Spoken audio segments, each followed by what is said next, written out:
ನಾರಾಯಣಗೌಡರ ಬಂಧನವನ್ನು ನಾವು ಖಂಡಿಸ್ತೇವೆ. ಹುನ್ನಾರ ಮಾಡಿ ನಾರಾಯಣಗೌಡ ಅವರನ್ನು ಬಂಧಿಸಲಾಗಿದೆ. ಕರವೇ ಮಹಿಳಾ ಘಟಕದ ಅಧ್ಯಕ್ಷೆ ಅಶ್ವಿನಿ ಗೌಡ ಹೇಳಿಕೆ ಕೊಟ್ಟಿದ್ದಾರೆ. ಶಾಂತಿಯುತವಾಗಿ ನಾವು ಪ್ರತಿಭಟನೆಯನ್ನು ಮಾಡಿದ್ವಿ. ಯಾವ ಸರ್ಕಾರವೂ ಕೂಡ ಕನ್ನಡ ಪರ ಹೋರಾಟಗಾರರ ಪರವಾಗಿಲ್ಲ. ಬೆದರಿಕೆ ಬಂಧನಕ್ಕೆ ಹೋರಾಟಗಾರರು ಯಾವತ್ತೂ ಕೂಡ ಎದುರುವುದಿಲ್ಲ. ಸರ್ಕಾರದ ವಿರುದ್ಧ ನಾವು ತೀವ್ರವಾಗಿ ಹೋರಾಟ ಮಾಡ್ತೇವೆ. ಕನ್ನಡಿಗರೆಲ್ಲರೂ ಕೂಡ ನಮ್ಮನ್ನು ಬೆಂಬಲಿಸಬೇಕು ಅಂತ ಹೇಳಿ ಅಶ್ವಿನಿ ಗೌಡ ಮನವಿ ಮಾಡಿದ್ದಾರೆ.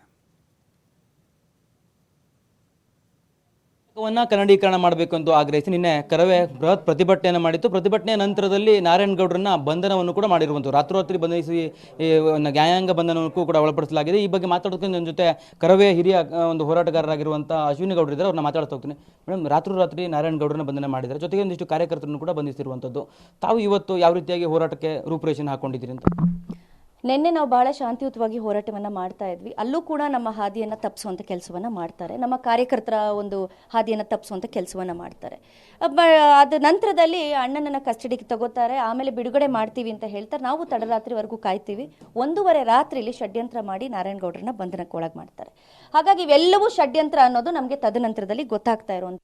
ಇರಲಿ, ಇದು ಯಾವುದು ಕೂಡ ನಮ್ಮ ಹೊಸ್ತಲ್ಲ. ಜೈಲು, ಪೊಲೀಸ್ ಸ್ಟೇಷನ್ನು, ಕೇಸು, ಇದು ಯಾವುದು ನಮಗೆ ಹೊಸ್ತಲ್ಲ. ಮತ್ತು ನಾವು ಎಲ್ಲದಕ್ಕೂ ಪ್ರಿಪೇರ್ ಆಗಿರ್ತೀವಿ. ಯಾವುದಾದ್ರೂ ಒಂದು ಹೋರಾಟಕ್ಕೆ ಬರ್ತೀವಿ ಅಂತ ಆದಾಗ ಅಲ್ಲಿ ಏನು ಬೇಕಾದರೂ ಆಗುವಂಥ ಸಾಧ್ಯತೆಗಳಿದೆ.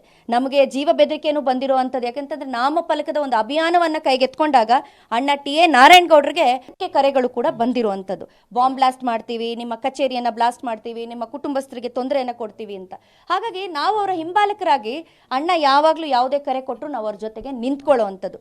ಈಗ ಶಾಂತಿ ಹೋರಾಟ ಮುಂದುವರಿಯುತ್ತೆ ಅಂತ ಹೇಳಿ ಈ ಮುಖಾಂತರ ಹೇಳೋದಕ್ಕೆ ಬಯಸ್ತೀನಿ. ಪೊಲೀಸ್ ಇಲಾಖೆ ಮತ್ತು ಸರ್ಕಾರ ಆರೋಪ ಮಾಡ್ತಿರುವಂಥದ್ದು ನೇರವಾಗಿ ಅಂದ್ರೆ ನಿನ್ನೆ ಪ್ರತಿಭಟನೆಯನ್ನ ಶಾಂತಿಯುತವಾಗಿ ಮಾಡಿದ್ರೆ ನಾವು ಯಾವುದೇ ರೀತಿ ಕ್ರಮವನ್ನು ಜರುಗಿಸ್ತಾ ಇರಲಿಲ್ಲ.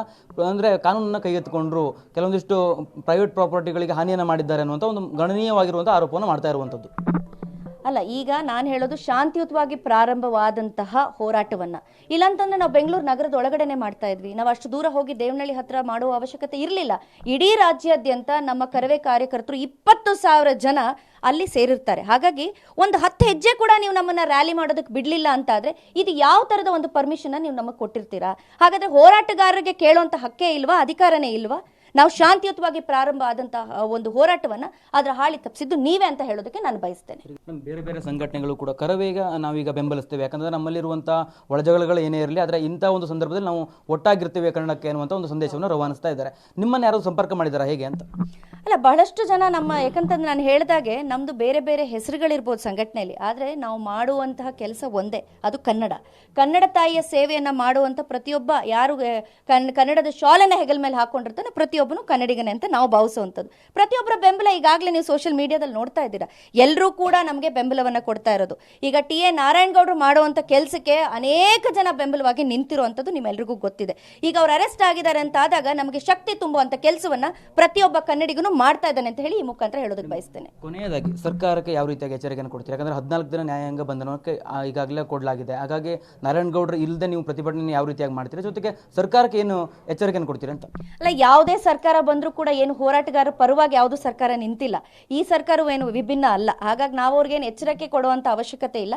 ಮುಂದಿನ ದಿನಗಳಲ್ಲಿ ಇವತ್ತು ನಮ್ಮನ್ನು ಏನು ಇವರು ಹತ್ತಿಕ್ಕುವಂಥ ಕೆಲಸವನ್ನ ಮಾಡಿದ್ರು, ಷಡ್ಯಂತ್ರ ಮಾಡಿದ್ರು, ಇದಕ್ಕೆಲ್ಲದಕ್ಕೂ ಉತ್ತರವನ್ನು ಮುಂದಿನ ದಿನಗಳಲ್ಲಿ ನಾವು ಕೊಡ್ತೇವೆ. ರಾಜ್ಯವ್ಯಾಪಿ ಏನಾದರೂ ಪ್ರತಿಭಟನೆ ಕರೆ ಕೊಡ್ತೀರಾ ಹೇಗೆ ಅಂತ? ಈಗ ನಾವೆಲ್ಲರೂ ನಿರ್ಣಯವನ್ನು ಮಾಡಬೇಕಾಗಿದೆ. ಯಾಕಂತಂದ್ರೆ ಅಣ್ಣ ಇಲ್ಲದೆ ಇರೋದ್ರಿಂದ ನಾವೆಲ್ಲರೂ ಒಂದಷ್ಟು ಜನ ಮುಖಂಡರುಗಳು ಕೂತ್ಕೊಂಡು ನಾವೆಲ್ಲರೂ ಕೂಡ ಮಾತನಾಡಿ ನಿರ್ಣಯವನ್ನು ಮಾಡ್ತೇವೆ. ಆದರೆ ಅಣ್ಣ ಏನು ಕರೆ ಕೊಟ್ಟಿದ್ದಾರೆ ಈಗಾಗಲೇ ಎಲ್ಲ ಮಾಧ್ಯಮದಲ್ಲೂ ಬರ್ತಾ ಇದೆ, ಅದನ್ನು ನಾವೆಲ್ಲರೂ ಕೂಡ ಪಾಲಿಸ್ತಾ ಇದ್ದೀವಿ ಮತ್ತು ಮಾಡ್ತಾ ಇದ್ದೀವಿ ಕೂಡ. Thank you. ಇದಿಷ್ಟು ಕರವೆಯ ಮಹಿಳಾ ಘಟಕದ ರಾಜ್ಯಾಧ್ಯಕ್ಷರಾಗಿರುವಂತಹ ಅಶ್ವಿನಿ ಗೌಡ ಅವರು ಹೇಳ್ತಾ ಇರುವಂಥದ್ದು. ಅಂದರೆ ಪ್ರಮುಖವಾಗಿ ನಾವು ಏನು ಶಾಂತಿಯುತವಾಗಿ ಪ್ರತಿಭಟನೆಯನ್ನು ಮಾಡ್ತಾ ಇದ್ದೀವಿ, ಆದರೆ ಸರ್ಕಾರ ಮತ್ತು ಪೊಲೀಸ್ ಇಲಾಖೆ ನಮ್ಮ ಪ್ರತಿಭಟನೆಯನ್ನು ಹತ್ತಿಕ್ಕುವಂಥ ಕೆಲಸವನ್ನು ಮಾಡ್ತಾ ಇದೆ ಅನ್ನುವಂಥ ಒಂದು ಗಣ್ಯವಾದಂಥ ಆರೋಪವನ್ನು ಸರ್ಕಾರ ಮತ್ತು ಪೊಲೀಸ್ ಇಲಾಖೆಯ ಮೇಲೆ ಮಾಡ್ತಾ ಇರುವಂಥದ್ದು. ಕ್ಯಾಮರಾ ಪರ್ಸನ್ ವಿಜಯ್ ಕುಮಾರ್ ಜೊತೆ ಕಾರ್ತಿಕ್, ಟಿವಿ5 ಕನ್ನಡ, ಬೆಂಗಳೂರು.